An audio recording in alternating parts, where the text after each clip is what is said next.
What? I don't understand why this takes so long. There we go. Tales of a Handyman. Tales of a Handyman. Let's get this story cracking. Let me respond to my nigga, Absolute Freak, because he actually out here spitting gospel, telling the truth. And most people don't want to tell the truth. Most people out here just liars. Straight liars, straight cappers. Capologists is what we call it.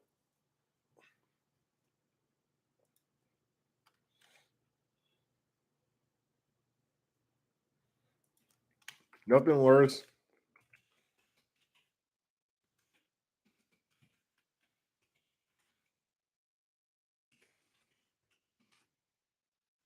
That's embarrassing.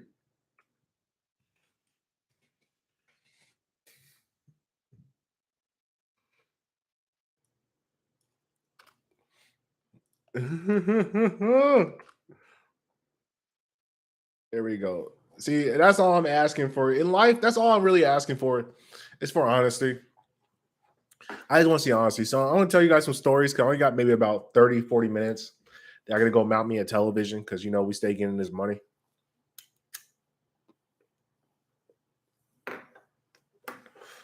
And so as a handyman, you get to see society what it really is. Like a lot of people don't get to see society as what it truly is because a lot of people don't want to like interact with society. A lot of people are scared of people. Like they're terrified and horrified of meeting people, seeing people, interacting with people, looking at people, eating with people, swimming around people, just doing anything with people. People get they get freaked out, they get bugged out. And see, one of the things you don't understand about life is that social interactions are something you get better with time as you meet more people. So if you're not meeting more people, you're not interacting with different groups of people, you're never going to get better at social interactions. It's impossible. And so what people do mainly is they deal with the same people they dealt with since they were kids or in high school or even in college because they had to be around those people. And just by the nature of reality is like whoever you're in close proximity with, you eventually begin to like know and talk to because you kind of have to because you're in close proximity. And that becomes their only people that they ever hang out with for the rest of their fucking life. They never go out and meet anybody else outside that. And that's why most people don't ever leave their hometown. Like the grand majority of Americans never leave their hometown. They stay where they fucking were born, when they went to school with, and that's the only people they ever interact with. Because they're terrified of being around other people that they do not know. And it's such a weird phenomenon because you don't get better in life unless you expose yourself to new environments and new stimuli. And so the biggest stimuli a human being can even encounter is new people. Like this is very simple. It's not even something that's difficult to even explain. Like I don't even understand why I have to even bring this up or explain to people that if you're not talking to people, which are the life, you're never going to get better at speaking and talking to people. Like this is just common sense. But once again, common sense is not common to most people because most people are sped kids. See, most people are undiagnosed sped kids, whether you believe this or not. And a lot of people, they go, oh my God, that's so mean. That's so rude. No, I was a teacher. So I get to call it as I see it because I interact with people on a daily basis. I interact with new groups of kids. I was a substitute teacher. So every day as a substitute teacher, I would go into a classroom with 30 savages and I would do that with 6 different classes. So that's 180 kids every day that I would meet that are new kids. So I'll go through, meet 180 kids, and they'll go to another school, meet another new 180 kids, go to another school, meet another 180 kids, go to another school, and so forth and so forth. I did that for about 2 or 3 years. So I got to understand people very, very intricately.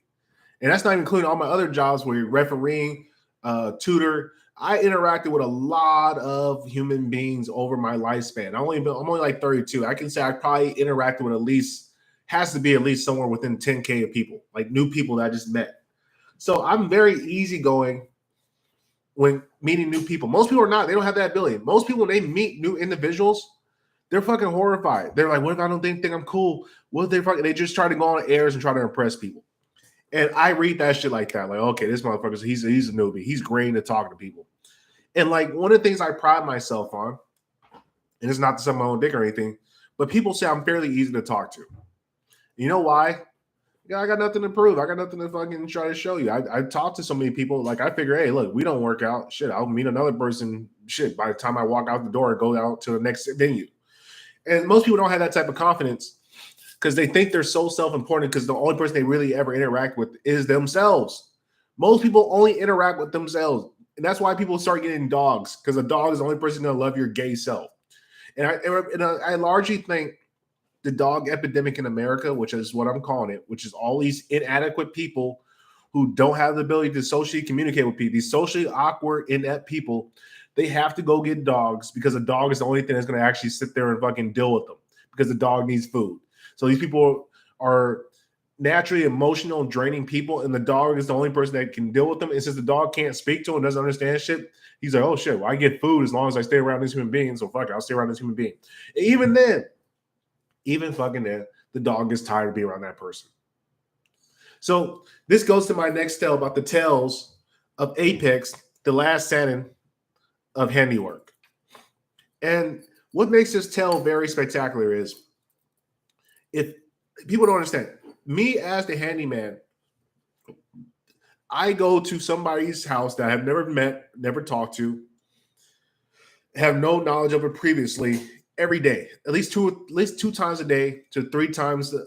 At least I'll say in a week, I might visit 10 completely new people and go into their home, and which is like their most intimate environment. So I'm going into somebody's most intimate setting, which is like their home, where they fucking sleep, where they eat, where they shit, where they spend the grand majority of their life at. And so it's not unfamiliar to me. But the idea, the people on the opposite end, which is what I recognize, is the people on the opposite end, this is a very new experience. You don't have handymen or people coming to your house to fix things all the time. So my advantage when I come into the handyman shit is that I already know what these people are thinking before they long even get there. So one of the things I realize is I'm black. I know it's crazy, right? I'm black. Who would have fucking guessed? That's a fucking amazing fucking stat or fact about me. I happen to have, well, I'm not black, but I'm Asiatic, but to the uncultured and uneducated, I am black.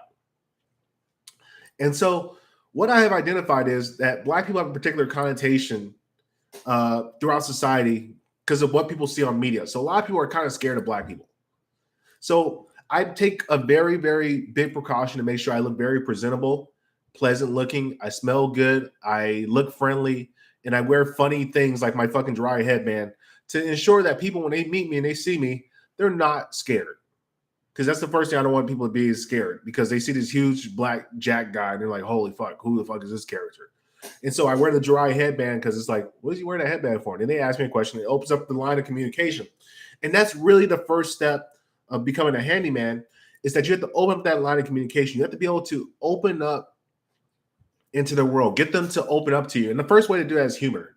Humor is really the easiest way to do it.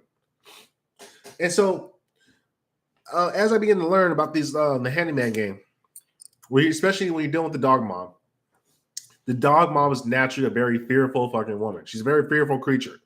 That's why she has a dog. Because if she didn't have a dog, she would have a man. And because she doesn't have a man, she has to have a dog. Because the dog gives her a sense of comfort and protection. But the dog really ain't doing shit. The dog's just a retard because she hasn't trained the dog. And she can't train the dog. She doesn't know what to do with the dog. That's why she needs a man to be able to teach her what to do with the dog. But that's why we're in the predicament that we're in. And so what I find with these girls is that they're starving for male, like a real man attention, because they don't get it, because they're living alone. They can't own a dog all day. They don't leave the fucking house. They're scared of every guy they see. They have nothing but bad fucking experiences with guys. All the chads they deal with, they fuck them, never call them back, and they treat them like pieces of shit, and they just get degraded. So they have low self-esteem. All the simps blow their head up, so they have a high, crazy ego and vanity, because the simps keep blowing their minds up. And so they're all discombobulated. And so when I come in, and this is why the handyman is like the most coveted man in the fucking country right now, is because I'm real. Because she's going to ask me to do a job, and then she's going to watch me as I perform said job that she could not do. Because one of the funny things I find as a handyman, and this is where I get most of my customers, is because these girls, they think that they can do it, and then they try, and they get about not even a quarter way. They might get like 5% in. They're like, fuck this. I'm not doing this. Let me call a dude. And so that's the starting point. And like when they realize, okay, I need a guy, they're looking like, okay, what guy should I go with? So they basically go with the guy who's the best looking guy, who has the highest reviews from other women.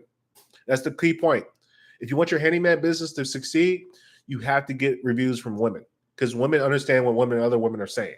So if you seem trustworthy, because other women have vouched for you, because women, once again, there are social creatures who need social validation from other women before they make a move, because like it's just how the way they operate. Like most women, they're not going to date you. If their girlfriends disapprove of you, your relationship is going to be fucking hell forever.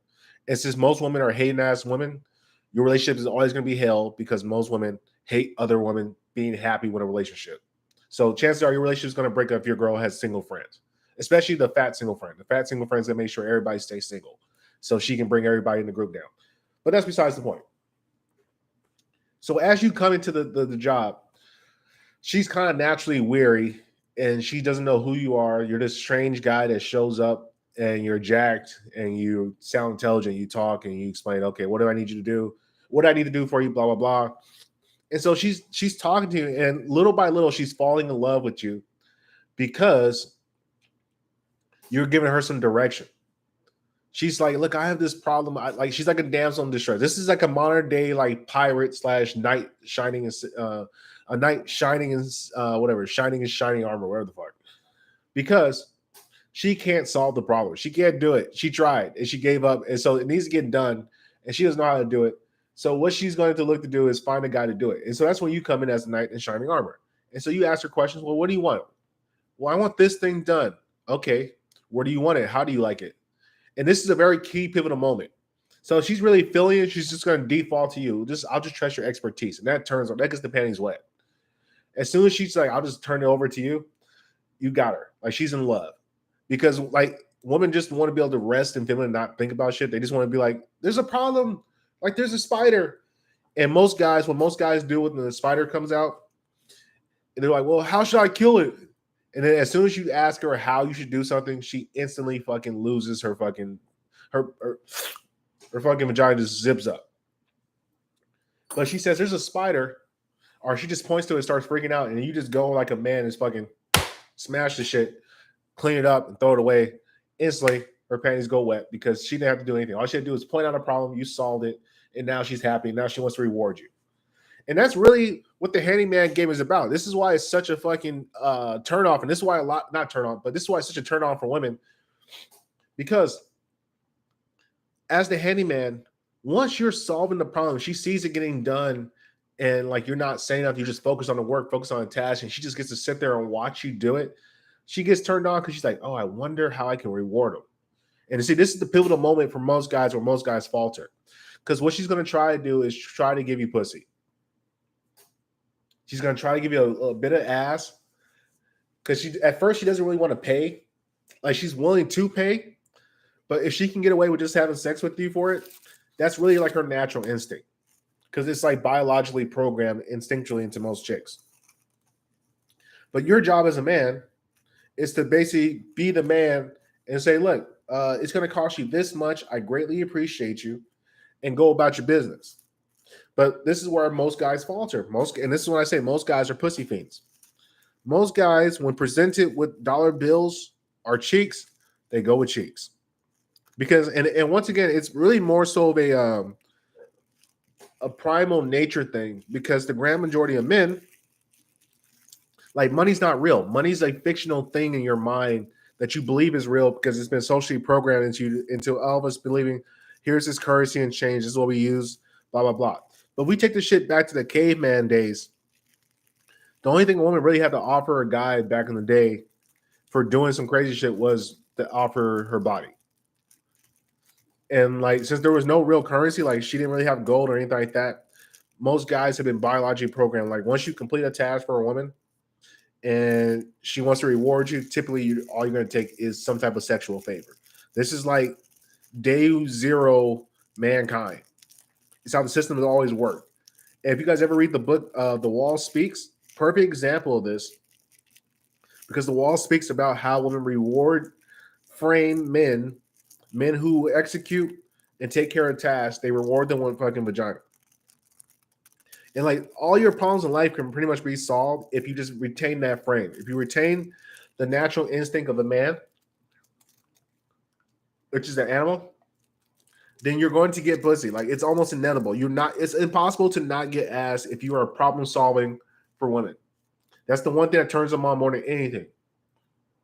Because women love a man who can solve problems. Because she has a bunch of problems. A woman's life primarily is nothing but problems. Starting from the day that she gets her first period, she's trying to figure out how the fuck do I solve this problem?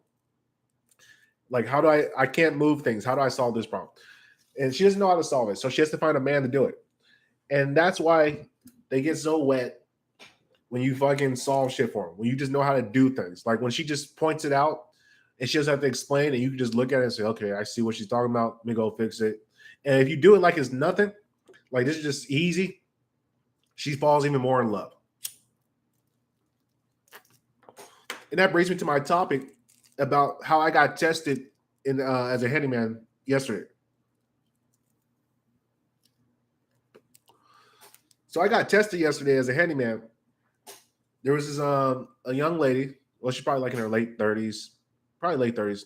She worked in tech, had a nice ass house, beautiful fucking all this wild shit. Had the bull ring. Was a very sexy young lady, very sexy. And so I come into the house, and as soon as we lock eyes, like I'm like, oh my god, she wants me.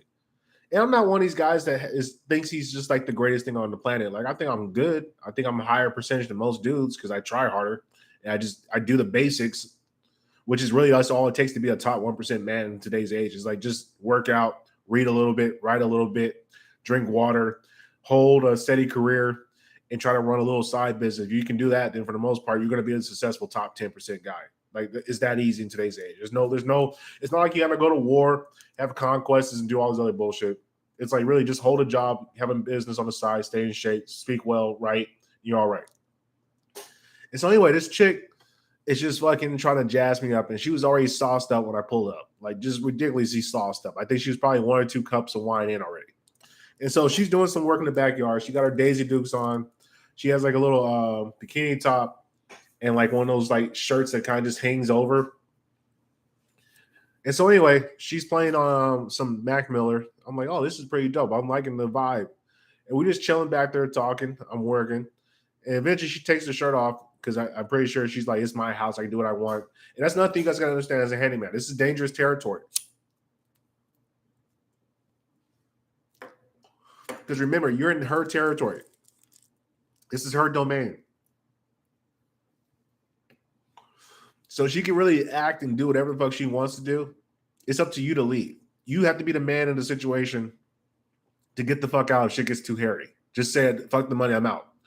And that's really a key point in this whole thing. Because she can be in there fucked up drunk.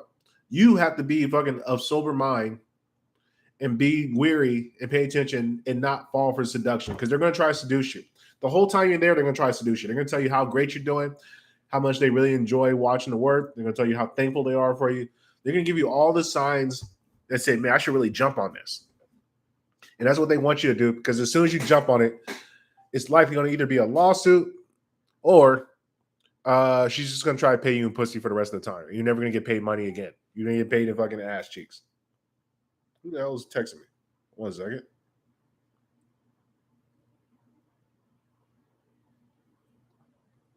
All right, yeah. So continue. So anyway, where most guys falter is that they fall for the cheeks. The cheeks make niggas fold. Yeah, honeypotting you. Thank you. Yeah, they're honeypotting you. And see, most guys, they think they're just that dude. And don't get me wrong, you are that dude. She is interested. She's definitely interested, but she's interested in getting you to fold. That's her fucking her goal in this whole thing. She wants you to fucking fall. Let's see. Oh shit, I got another job. Hey, fucking gorgeous. Fucking gorgeous. I love money. Hey, just on a side note, just today, this morning, just this morning, I have made I made $200.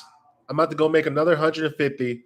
And if this job goes through, I'll make another $200. So on a Memorial Day weekend, when most of you guys are getting drunk and wasting your fucking time and bullshitting, Apex is out here making about $500 cash fucking money, putting a goddamn television up and putting curtains up.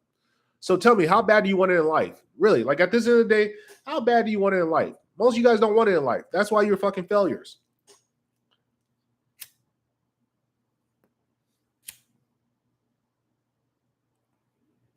Give me a second, get a little smoke break in. And so This girl, she's fucking just honeypotting the shit out of me. And like you could tell, like the wall is slowly approaching. Like she took care of her body. She looks good in great shape and all that stuff. But it's because she had no kids. So like any chick that's like 30 plus with no kids, she should be in top fucking condition, look good. And that's what's scary. That's what's scary out here in these streets, is that there's a lot of 30-year-old bad, oh my God, bad women. Just beautiful, gorgeous. Because they never had to suffer through childbirth. I mean, that's kind of what they should be. And so anyway, she's giving me the eyes. She's talking to me. She's honeypotting me. And then I get done with the first job, and she's like, "Well, can you take care of this other thing for me?" I'm like, "Yeah, what else you need?" I have a thermostat I need to have done. Can you move some soil?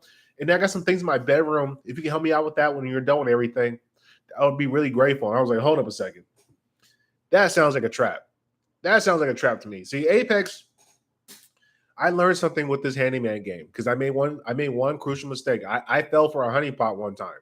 Now I didn't fall for the honeypot while I was inside the building. I made sure to get the fuck out the building, then text afterwards so I wasn't put in that fucking position because I know she would have felt it if I was in her face.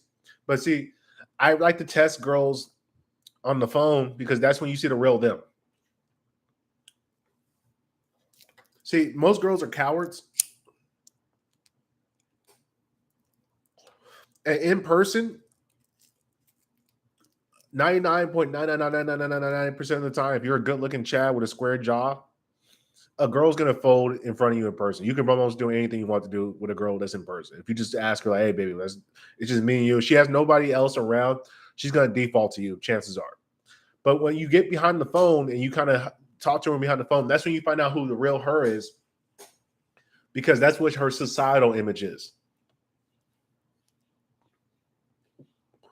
And see, I always judge a woman by what she does by society's measure. How she behaves in front of society tells me who she really is. So when you see a girl at a bar, when you see her with her friends, when you see her on social media, that's who she really wants to be. Hey, un dazo oneche. Hopefully I'm saying it correctly. And so a lot of guys, where a lot of guys falter is they get it in person, which is not hard to do. It's the easiest time to ever get it in person. But the problem is, give me 1 second, people. Give me 1 second. I gotta respond to this message because there's money on the line. Let me go ahead and say, yes, I would be happy to help you. Hello. Hello, ma'am. This is Apex with Mount Your Motherfucking TV.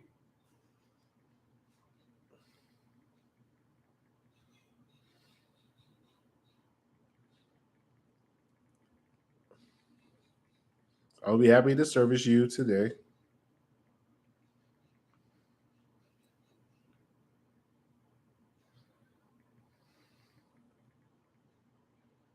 I want to confirm our appointment for 6 p.m. today.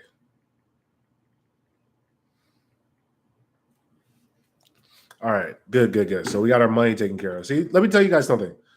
My money always comes before everything else. The dollar bill becomes before everything else. And it's not because I value the dollar bill more so. It's more so because I value the principle of what the dollar bill means over the vagina. And see, that's really the key point. People tell you, "Oh, money and all this other bullshit." Listen, it's not because I don't even value money, to be honest with you, but I value principles and fundamentals of manhood. And my manhood is established by establishing my freedom. I don't get freedom from having sex with pussy. That gives me nothing in life. There's no positive ROI from vagina. You get nothing from it. I don't believe a lot of guys understand that. They find it very difficult to fucking comprehend that you get nothing. Let's see. Yes, please. Is there any chance? Give me 1 second, people. I'm taking it.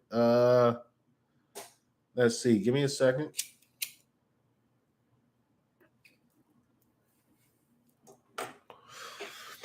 Any chance?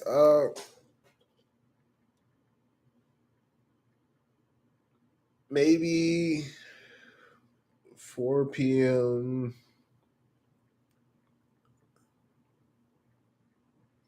at the earliest.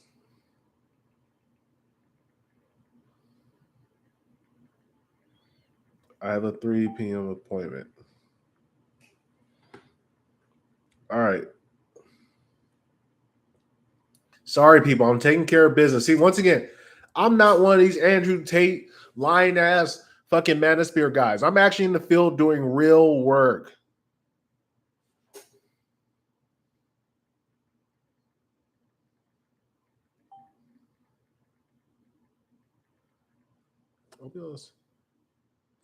All right, thank you, man. See, once again, dog mom's fucking cashing niggas out.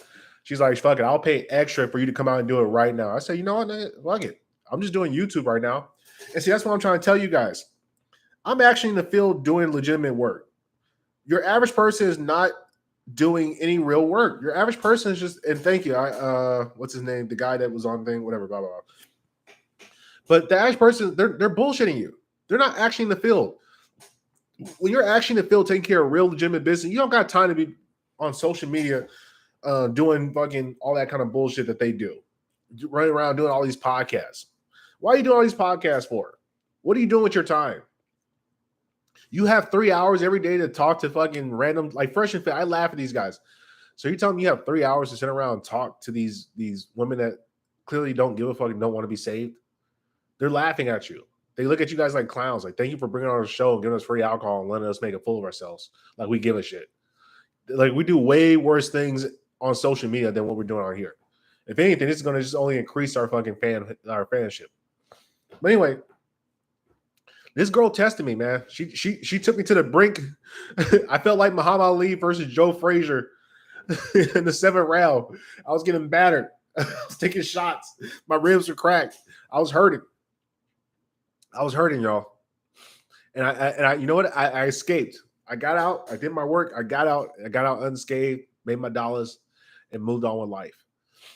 And that's really what you guys need to start focusing on. Start focusing on how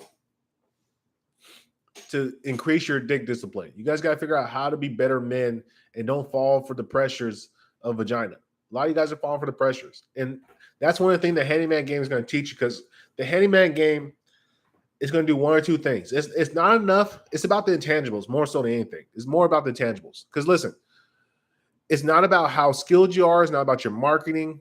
Those are the easy aspects of the handyman game. Those really are. Like, it's very easy to market yourself, and it's very easy to do the jobs. It's essentially easy. What's really difficult is the intangible aspects. Do you have dick discipline? Do you have personable skills?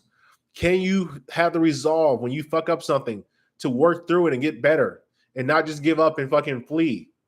Do you have the ability to not text this girl outside of work hours and only about things that are business concerned? Let her crash out over you.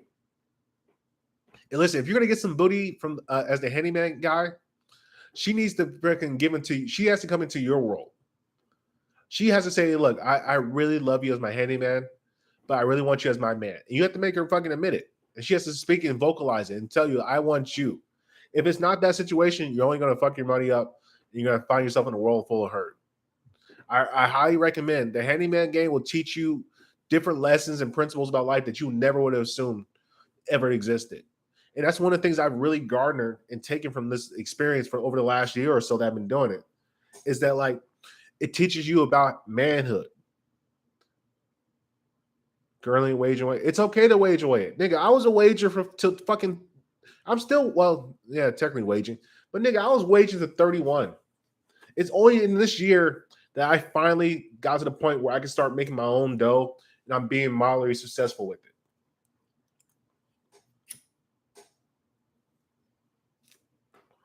It's only been that.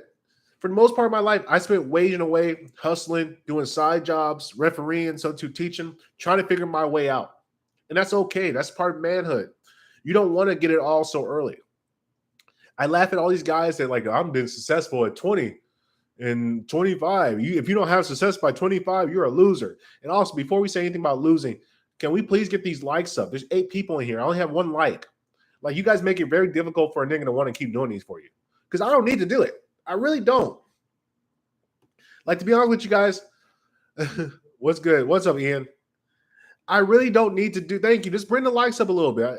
I at least want to get like a halfway ratio where we can get 4 likes for every person. But I don't need to do this YouTube shit. I do it because I know there's men that are suffering. I could be fine by myself. I can go find, like, I'm almost positive with you guys. I can go out there, find a chick, convince her to move out to the forest, get a log cabin, like keep my head down, not say anything, just be a quiet dude, grind away, make a little bit of dough, go get a house, build my house out, do the electricity myself, hire some Mexicans, go out there, build my cabin, get my solars, get my internet, and I'll be happy and just chilling with life with all my kids out there in the forest. But I know there's people out here. There's men that are suffering. Yes.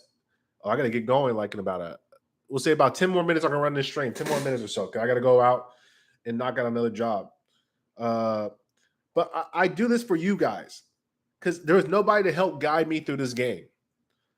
I had to work out this game like just through trial, error, through hard grinding, through fucking just battling, through my emotions, figuring out things with logic, just fucking eating L's all day. I'm saving you guys a lot of pain. If you're 20, 18, if you're younger than like 27, 28, bro, I'm saving you a lot of fucking pain. A lot of pain that I had to go through. And I don't want to see you guys go through that pain because it's not necessary. The only reason it's happening to you now is because a lot of you guys just don't listen. And see, that's the thing. I've given up on certain guys. I've given up on certain guys, man. These dudes that are like 28 and older who think they know everything, like guys who try to tell me, like they try to argue with me over principle, I don't even talk to them anymore. I was like, you know what? Hey, you win. Congratulations. Go ahead and have fun. You go have that epiphany of what's going to happen to you after it fucks your life up and you got to try to recover and rebuild. And you know what I'll do? I'll be right there for you, laugh at you, make fun of you, to help build you back up. But I get tired of it. Like, you guys understand, for all the guys that are actually listening to it, you thought I was in my 20s. No, nigga, I'm an old man. I'm almost 45.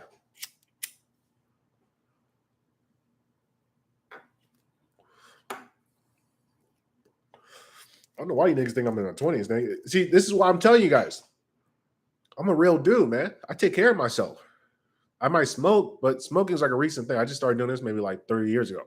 But I take care of myself. I work out. I train. I keep myself young because I run with young people. I work with the youth.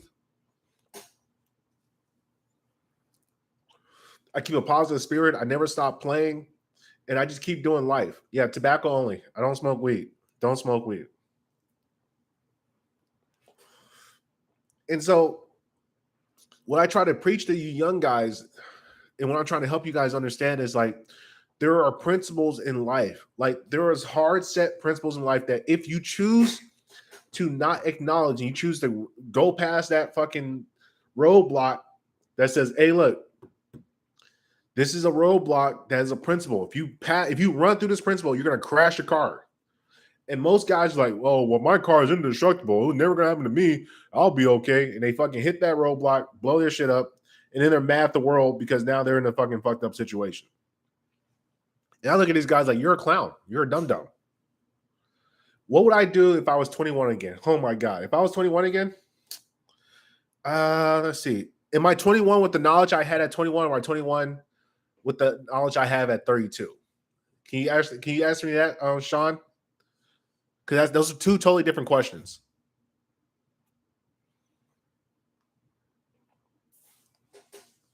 Take your time to answer, man. 100% just got my first pin to 2 days ago. 21 with the mind you have at 32. Yeah, I told you. Never see, that's the thing. When those accidents happen, you never thought it would happen. Like you texting on your phone, and then that finally hits that day where you fucking hit something. You're like, fuck. They told me not to be on my phone and be distracted while I'm driving. Yet I did it, and now I suffer the consequences. And same thing, like the guys who fuck girls raw, and then they catch a STI, they get a baby they don't want, or maybe the woman gets an abortion. Now you got to deal with the pain of abortion. I know you didn't have a kid.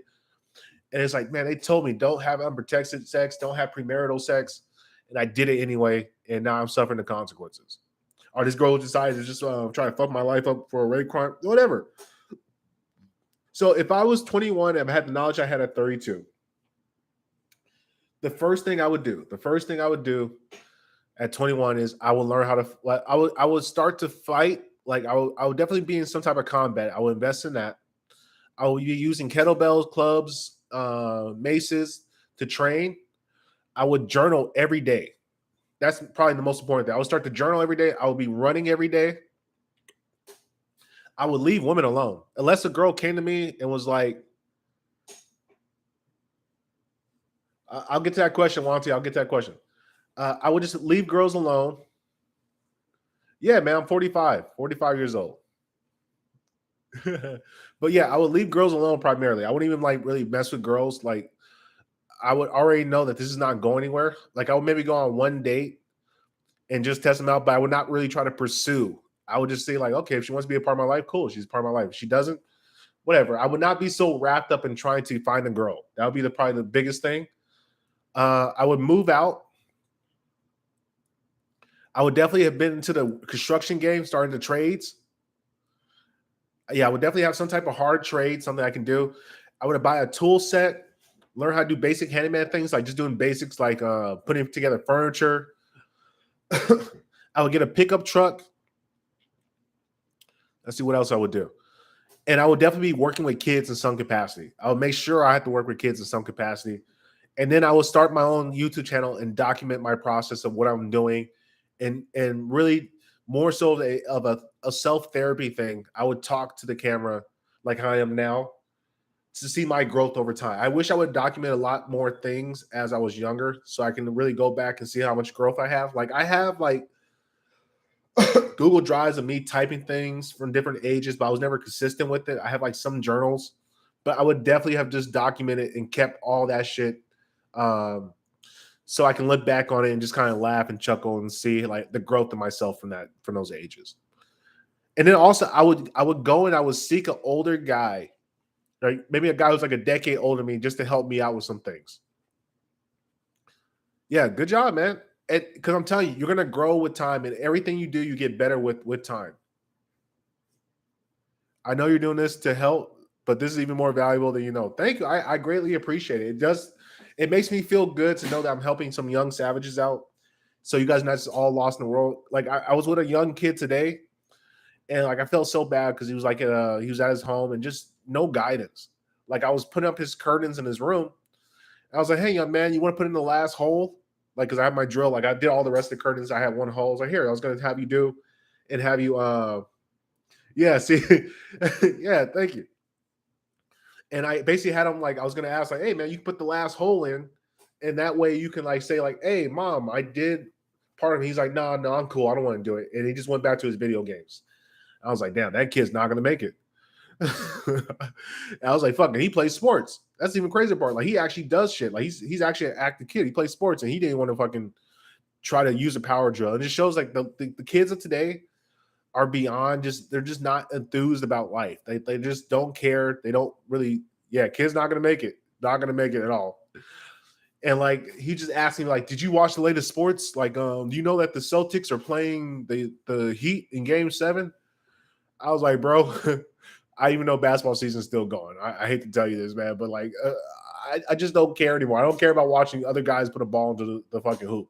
It doesn't matter to me. It's irrelevant. And that's really, I will also stop watching as many sports. I will read more manga. I will read more books, because something that happens with books is they change the algorithm in your brain, because what you're doing is you're taking in all that human beings experience from that particular age and up into your mind. And now you're now starting to think a little bit more like them. And when you read the greatest thinkers' minds, you now become the greater thinker. And that's another thing I would start to do more. I would have meditated and I would took my time to really stop and think. I think a lot of people don't think enough. But one of the most important things you can do in this life is just maybe for like 15, like you can start off with 5 or 10 minutes a day. Just sit in your chair and just think. Close your eyes and just think. What's my next move? What's my situation? What am I doing right now? Huh. Maybe this wasn't that smart of an idea. Maybe I should have done this better. And when you sit down and kind of just think, you become better at it. And then it becomes a habitual habit, because a lot of guys are not thinking. Like a lot of guys think they're thinking, but a lot of guys are really on autopilot. But anyway, I got to get ready to go. I got to go make some money. Appreciate you guys. Thank you very much. And I might do one later tonight when I come back. The top 10 lessons that young men need to learn.